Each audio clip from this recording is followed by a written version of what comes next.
Hey, Sir Nation. Happy Friday, ladies and gentlemen.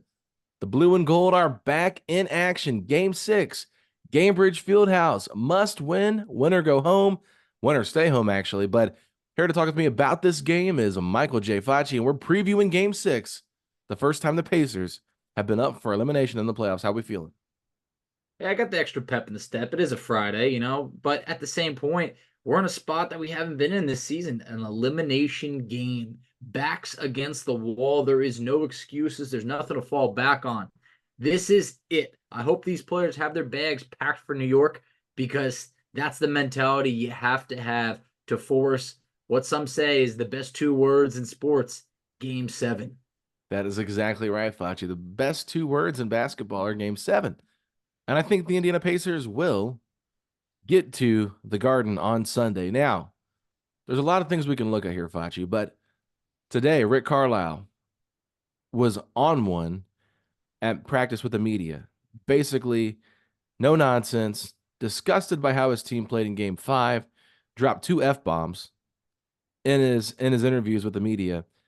And I really think that this team is going to come out and play with an intensity level that we saw in games 3 and games 4, but it disappeared. A little bit of a Houdini act in game 5, but I think we're going to see a great effort by Indiana in game 6. It starts with Rick setting the tone. We said earlier in the series, I didn't like how he was talking about the officiating too much because then it's easy for the players to start talking about the officiating and point the finger elsewhere.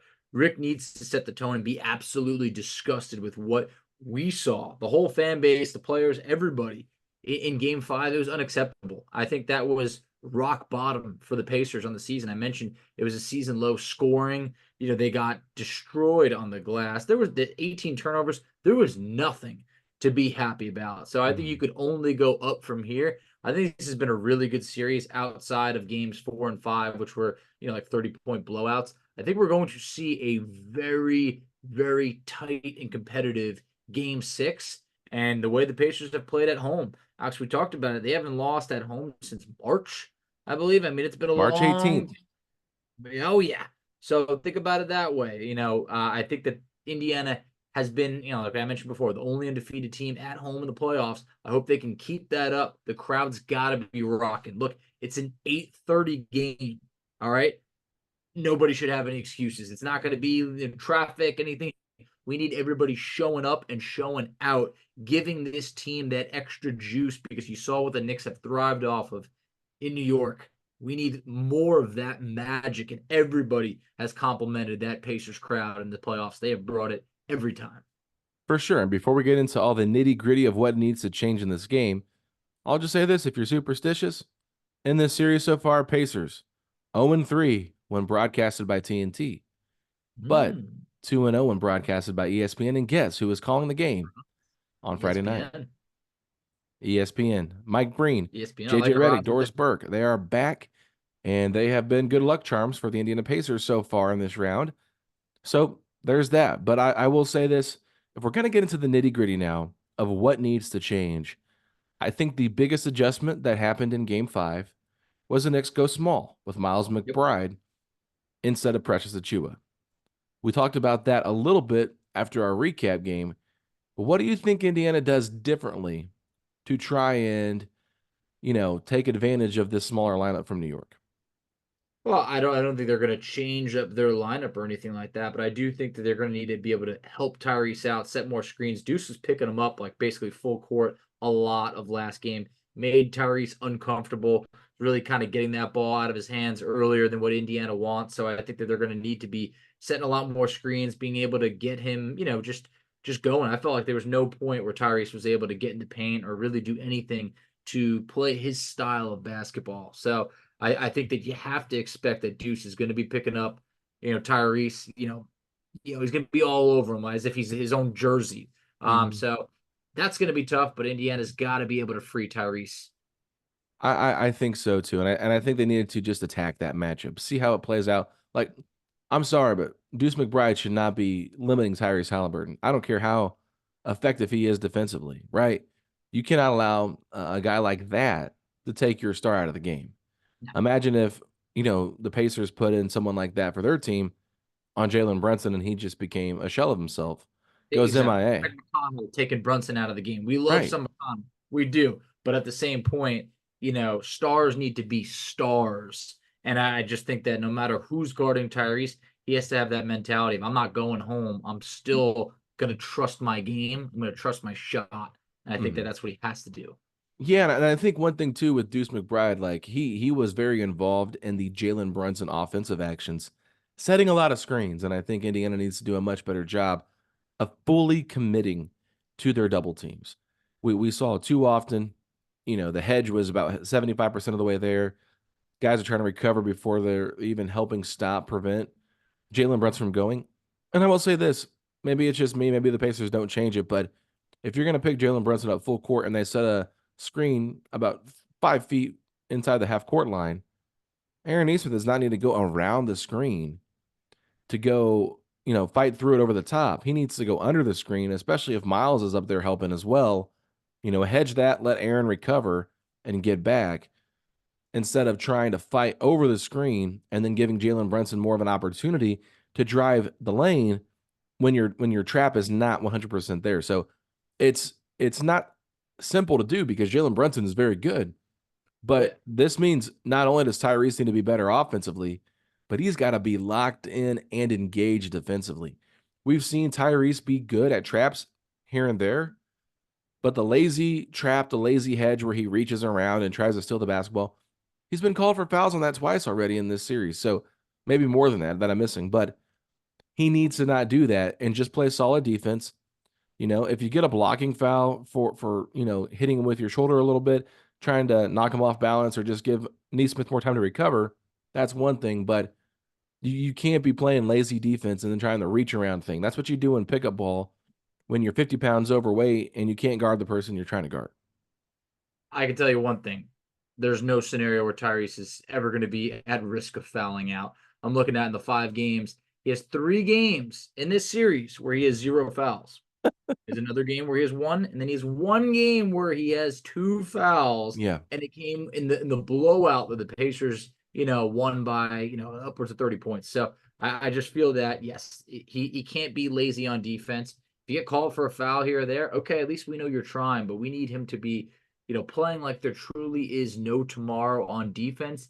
And then on offense, I mean, look, everybody's seen this stat by now. The Pacers are 5-1 in the playoffs when Halliburton shoots the ball 15 times. Yeah. They're 1-3 when he doesn't. So it just feels that, or 1-4 actually, when he doesn't. So right now, it's just the numbers show it. The Pacers are a better team when Tyrese is putting up shots. In game one, he had the issue. He had 6 shots. He responded. Over the next 3 games, he was averaging 29.7 points per game. He came out aggressive.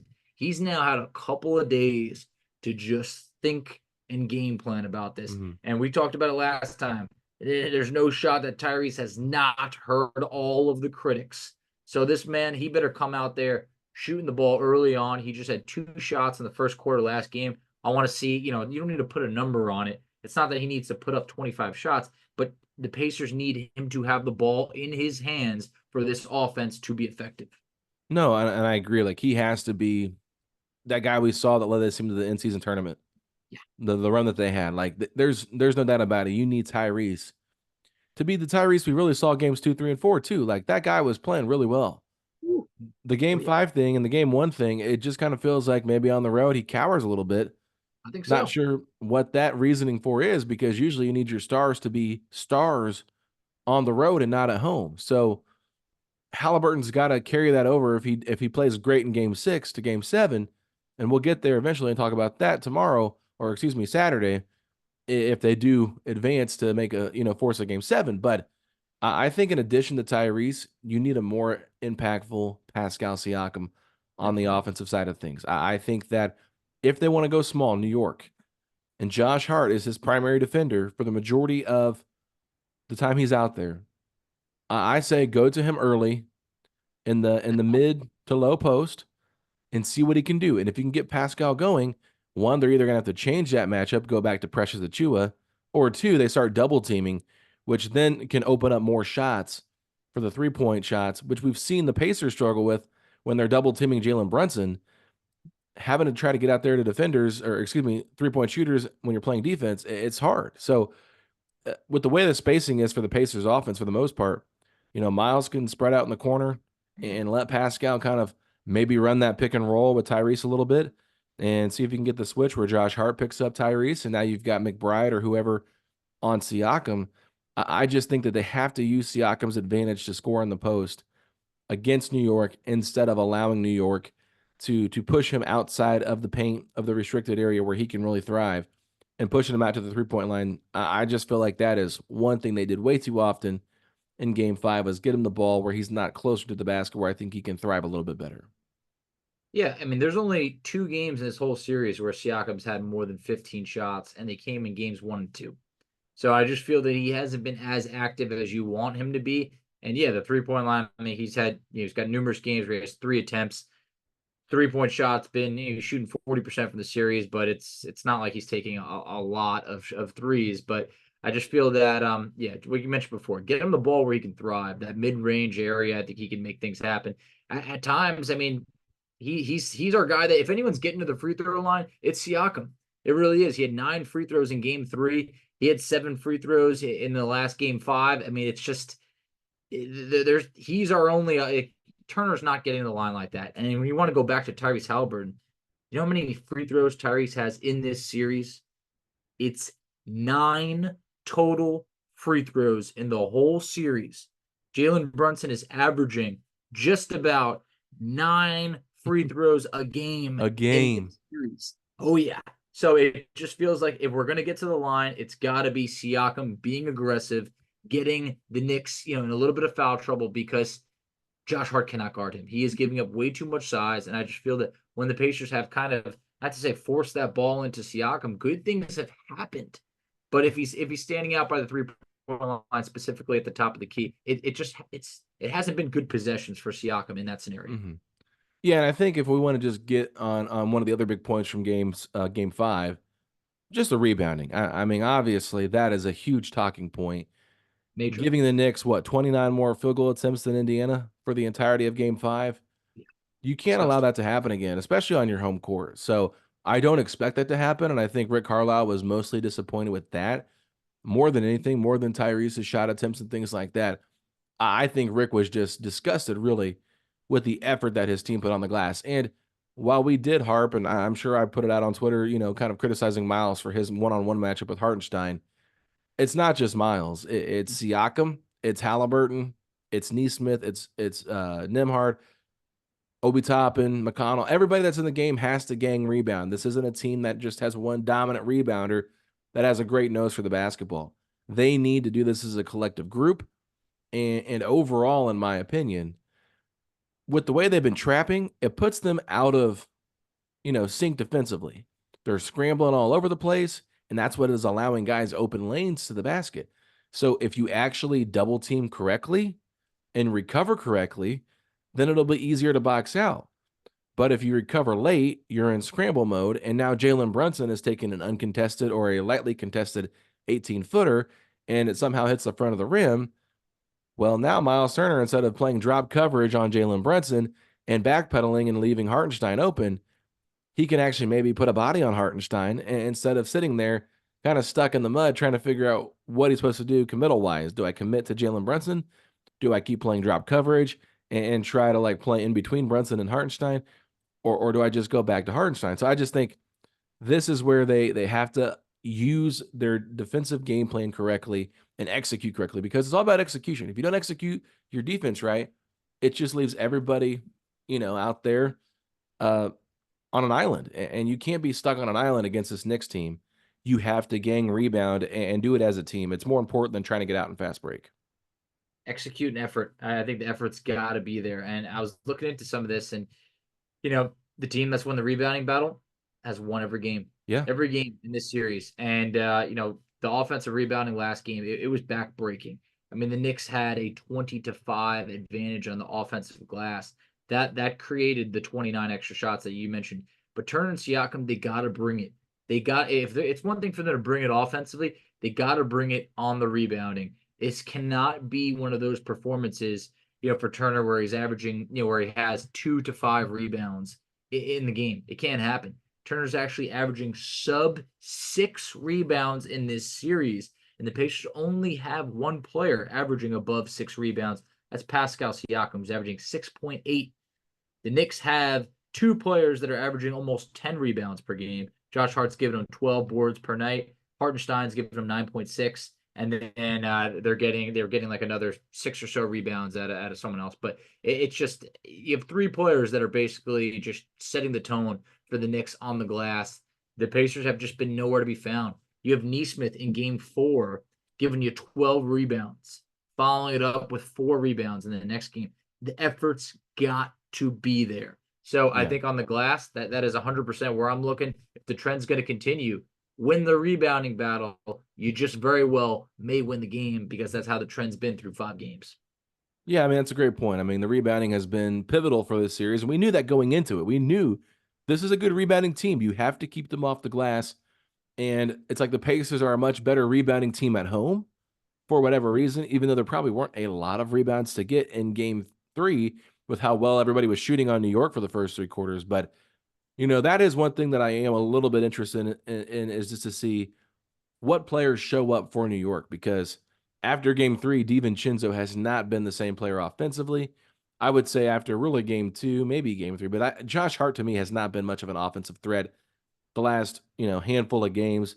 Clearly still impactful defensively, passing the ball, just doing the dirty stuff and doing the right stuff, but like nothing in terms of like this outlandish scoring that he had been putting up in games 1 and games 2. So I think that maybe he's due for a decent scoring outbreak, but DiVincenzo has not shot the ball particularly well the last 2 games, but we've seen Alec Burks kind of go off the last 3 games. Miles McBride has 17 been pretty points per good. game. So what'd you say? 17 points per game for Alec Burks in his last 3 games. Yeah. That is that's a little bit scary that New York has now been able to find that production off the bench that was non-existent in the first few games. And going back to DiVincenzo, just 7.5 points per game the last 2 games, Yeah. after he averaged 27 points per game in the first 3. Yeah. Water finds its level. We talk about that, but when it comes to Dante DiVincenzo, like we know this dude can get hot. So Indiana's got to be able to take him out of the game, continue to let him be a non-factor. And I think if he's a non-factor, Indiana's probably got a much better chance of winning this game. I mean, DiVincenzo was what kept them alive in game 3, and Jalen Brunson tried to carry them to the promised land in game 3 in that fourth quarter, but was unable to pull them through. But I just think the way Indiana got embarrassed, it's going to be helpful. But the one thing I am worried about, Facci, 3 days rest really in between games. So I think the Knicks will be fully loaded, and I think they're going to want to end this one on Thursday night, or excuse me, Friday night, because game 7 is at 3:30 on Sunday. That is an incredibly short turnaround for the Knicks, and we saw how everybody in New York, especially Wally Zerbiak and the guys covering the team for TV stuff, were talking about how that short turnaround should not be acceptable in the playoffs. These guys need at least 48 hours to recover. Well, they're not going to get it if the Pacers win game 6. So I think that with the Pacers' depth is an advantage for the Pacers going into game 7 if they can pull this one out. It very well could. And I mentioned it a couple episodes ago when the Pacers really put their foot on the gas against New York and won game 4 convincingly. It gave the Knicks a rest. It did. And I feel like that's something that we actually didn't want. We needed that win more than, we could afford to give them that rest. So it is what it is. But yeah, that is a really quick turnaround. This game is probably not going to end until about 11 p.m. It's going to be traveling, and then all of a sudden, you're playing that early, 3:30 game. That is very interesting. It's the scheduling has been kind of strange throughout this series. It's kind of weird that the Pacers and Knicks got a big rest between games 5 and 6 when that probably could have happened a little bit earlier. But another thing that I think is going to be really key in this game, the bench needs to bring it.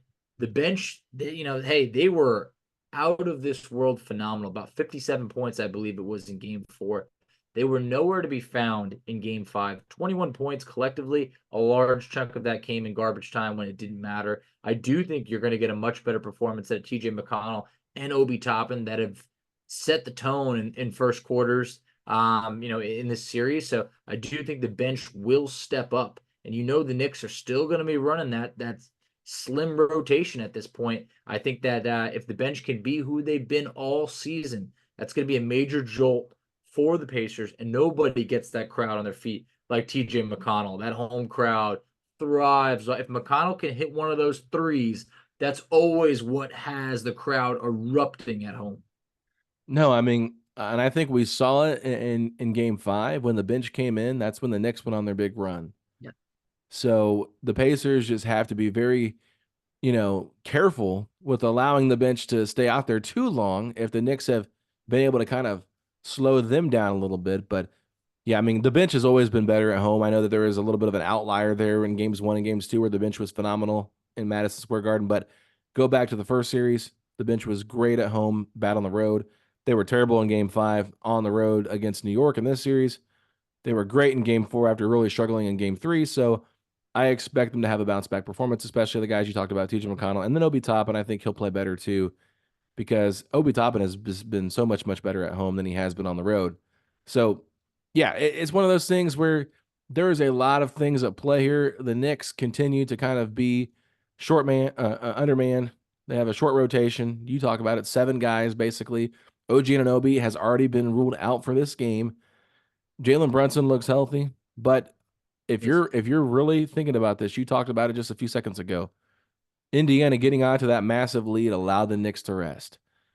I know it sounds dumb. We just want to see a Pacers win no matter what, but I think if you had the choice to pick a close Pacers win versus a Pacers blowout, while your Close. anxiety might hate a close win, for the Pacers to win game 7, I think it would give them a better chance if it is a close game 6 going into game 7 with a little bit more of a tired Knicks roster.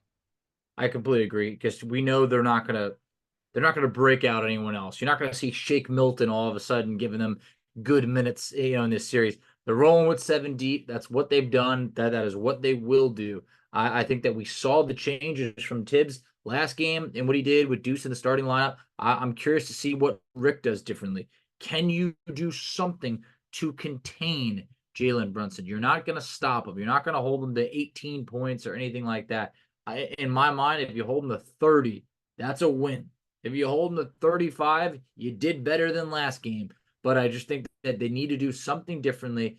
I know it seemed that their approach was they wanted to kind of save Neesmith more for that second half, but the game was never in reach in the second half. It just got too far away from them. So I would like to see Neesmith on him. I know you talked about Siakam on Brunson as well. Hey, I'm very much open to it, but they need to have some sort of game plan because either you contain Jalen Brunson or you better be shutting down just about every other role player because you're not going to just take the Knicks out of this game. This is going to be a very close and contested game with the Knicks looking to finish the Pacers and move on and be able to get some rest. But I think that there's always that feeling of that back's against the wall. This is it. Do or die. Are you ready for this season to end type of mentality that tends to at least work for one game. We saw it happen with Milwaukee. I think that the Pacers are good enough to win game 6 and force a game 7. From there, anything can happen, but I just think that right now, the way that Indiana has struggled on the road and been, incredible at home, it makes me feel good about this matchup at home. Yeah, it'll be interesting to see how New York comes out and approaches this game because we saw the Knicks had a chance to close out the series against Philadelphia last round on their home court and were seconds away from doing it before a Tyrese Maxey prayer happened and the Philadelphia 76ers were able to pull that one out. I believe it was in overtime. So they pulled that one out in game 5 in overtime. And then New York went on the road in Philadelphia and won game 6. So they are capable of doing it, even though they are short manned without OG Anunoby. They are still capable of winning on the road. This is still a good team. No matter who's playing for this team, they've got really quality players on this roster that really understand their role. And we've kind of seen this when Jalen Brunson goes into God mode, that's when the New York Knicks are at their best. He struggled in Indianapolis in games 3 and games 4 to really be efficient. I think he had 18 points on 18 shots in game 4 and 26 points. What was it? Yeah, it was gross. It was just not a good performance. I Yeah. think he had one game, it might have been It was 26 26 on on 26 shots. I know yeah, that in game yep. 3. But game 4, I can't remember if it was 18 points on 18 shots, but I know it was a very inefficient night for him. And I think if Indiana can just kind of make his life miserable, that's something that what are we going to say? Six made shots out of 17. So he had 18 points on 17 Okay. shots. Yikes. I was one shot off, but still, I will say this. I'm not trying to harp on putting Nemhard down, but if for some reason Neesmith gets in foul trouble, I don't think Rick Carlisle can go back to single coverage of Andrew Nemhard on No, Jalen can't. Brunson. I think you either have to try McConnell back on him, maybe you even throw Ben Shepherd on him for a play or two, or like I mentioned last episode, throw Siakam on him just to see what happens. I mean, I get it. You want to trust Nimhard, you want to give him that responsibility, but right now Nimhard has not been able to come through at all. He's been, unfortunately, Jalen Brunson, his eyes light up when he sees They do. Andrew Nimhard guarding him. And Indiana, I don't think they should give Jalen Brunson any sign of life by allowing Nimhard to guard him because, unfortunately, as much as I love Nimhard, it hurts me to say it. It's not a good matchup.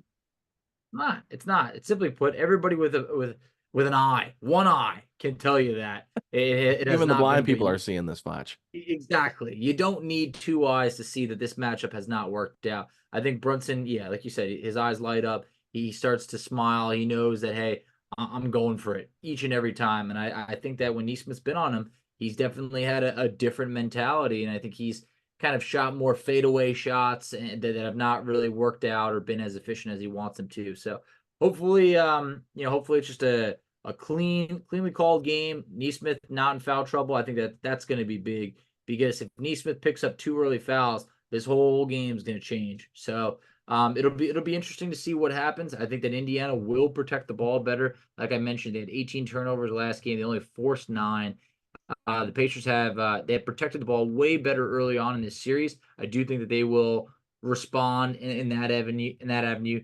They've been pretty much outshot at the free throw line just about every game. So I think you could probably kind of expect that again. But I do think, hey, if you can win the rebounding battle and Tyrese can be Tyrese, to me, those feel like two of the most important things that you could possibly ask for in this. And I know we have a Christmas list of things that we want to happen, but I think if those two things can happen, I think that is enough for the Pacers to be able to pull out this win.